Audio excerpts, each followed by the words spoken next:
तो बच्चों राम राम जोहार। बच्चों एक शानदार सा सवाल है, आइए इस सवाल को अपन लोग करते हैं। सवाल में क्या बोला जा रहा है?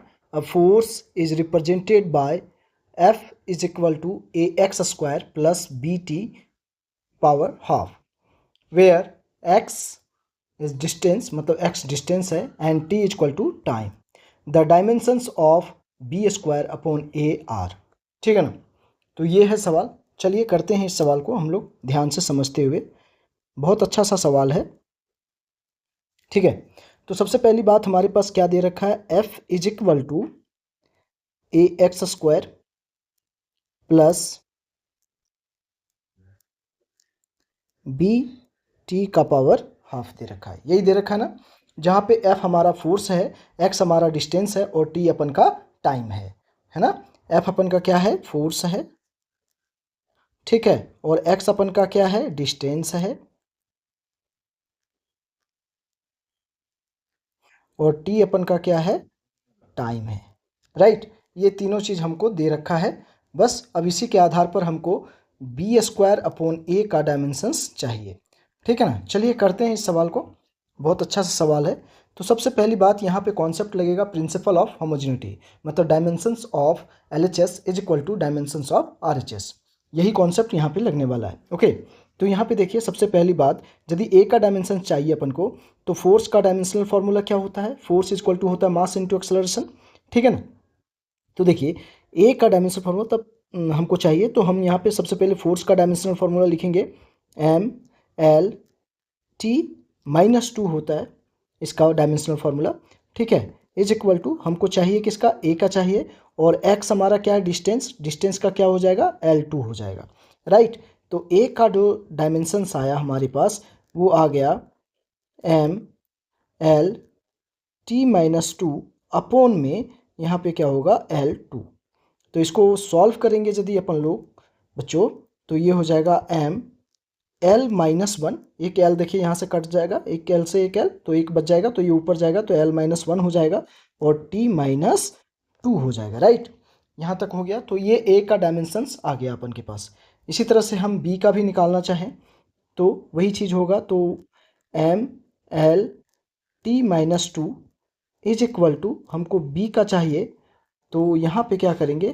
टी टाइम हम अपन का है, तो टी टाइम है तो टी लिख दिया, और पावर कितना है इसका? तो हाफ। राइट, ये हो गया।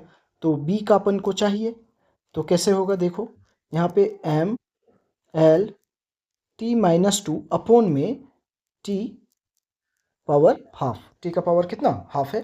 ठीक है, अब इसको ऊपर ले जाइए, तो देखिए क्या हो जाएगा बी का डायमेंशंस। तो यहाँ पे हो जाएगा ML T-2, और इसका पावर हो जाएगा, ऊपर जाएगा तो ये माइनस में हो जाएगा 1/2। राइट, ठीक है। तो यहाँ पे फाइनली जब इसको सॉल्व करिएगा बच्चों, तो ये आ जाएगा अपन का ML T 2 जा 4, 4 -4 -1 -5/2। राइट, ये आ जाएगा अपन का। क्लियर हो गई यहाँ तक बात? चलिए, तो ए और बी का डायमेंशंस हम लोगों ने निकाल लिया। ठीक है ना? अब हम लोगों को चाहिए क्या? बी स्क्वायर अपॉन ए का चाहिए। ठीक है ना?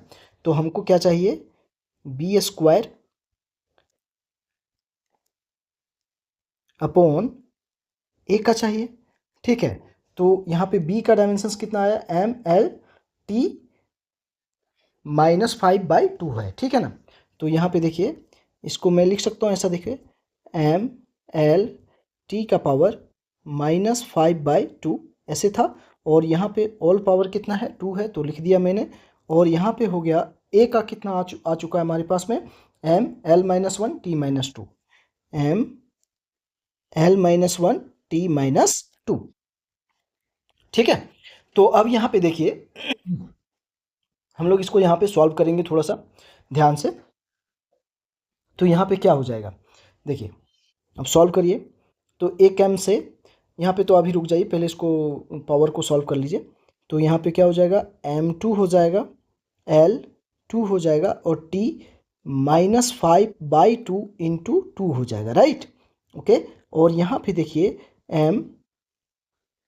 ML-1 T-2 हो जाएगा। राइट ना?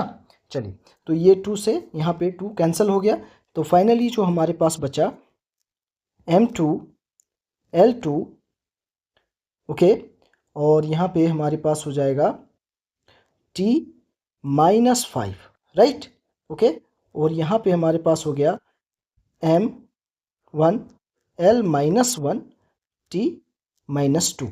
अब देखिए, इसको यदि आप सॉल्व करेंगे तो क्या हो जाएगा, देखिए यहाँ से देखिए एक m से एक m कैंसिल हो जाएगा, ये ऊपर चला जाएगा, तो यहाँ पे हमारे पास बचेगा M1 बच जाएगा, और ये L ऊपर जाएगा, L-1 ऊपर जाएगा तो प्लस में हो जाएगा, और L2 ऊपर पहले से है तो कितना हो जाएगा, L3 हो जाएगा, और यहाँ से देखो ये काटोगे तो यहाँ पे -3 बच जाएगा, राइट ना, तो ये हो गया T -3।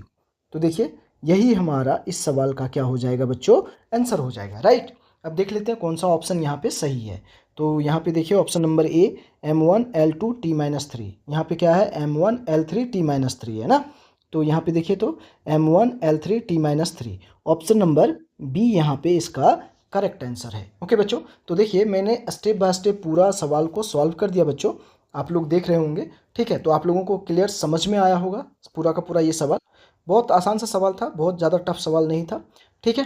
ओके बच्चों, तो समझ में आ गया होगा। Thank you.